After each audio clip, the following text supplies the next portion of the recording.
آج ہم بات کر رہے ہیں قیامت عثمان کی اس قسط کی جس نے سب کچھ بدل کر رکھ دیا۔ قسط کے شروع میں ہی عثمان ایک سوال سے جوجھ رہا ہے، اگر دشمن گھر کے اندر ہو تو کیا کیا جائے؟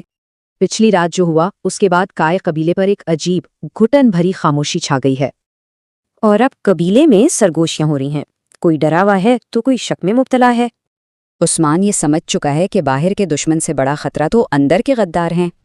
اور دوسری طرف دشمن یعنی صوفیہ اپنی سازش کا جال بن رہی ہے۔ صوفیہ کا پلان صاف ہے، عثمان کو اس کے اپنوں سے ہی الگ کر دو، وہ خود ہی کمزور ہو جائے گا۔ یہ تناؤ اتنا بڑھا کہ عثمان کے اقدامات پر فیصلہ سنانے کے لیے ایک قبائلی جرگہ بلا لیا گیا۔ اور جب عثمان جرگے میں کھڑا ہوتا ہے تو ہر نظر میں ایک الگ کہانی ہے، نفرت، احترام اور خوف۔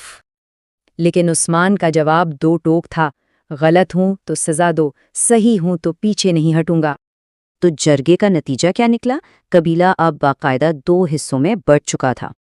یعنی صوفیہ کی سازش کام کر رہی تھی، قبیلے کا ایک بڑا حصہ اب عثمان کا مخالف تھا۔ عثمان کو احساس ہو گیا کہ اب باتوں سے کام نہیں چلے گا، اب وقت تھا عمل کا۔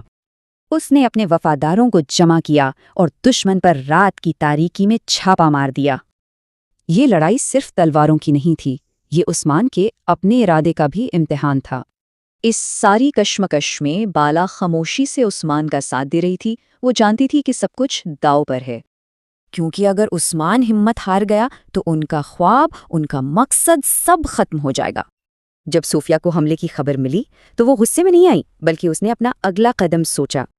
اس کے لیے یہ حملہ ایک موقع تھا، ایک ایسا وار کرنے کا جس سے عثمان پھر کبھی نہ اٹھ سکے۔ قسط کے آخر میں ہم دیکھتے ہیں کہ عثمان اندھیرے میں اکیلا ہے، ایک مشکل راستے پر سوچ رہا ہے۔ اسے پتا ہے راستہ مشکل ہے اور تنہا چلنا ہوگا، لیکن وہ پیچھے مڑنے کو تیار نہیں۔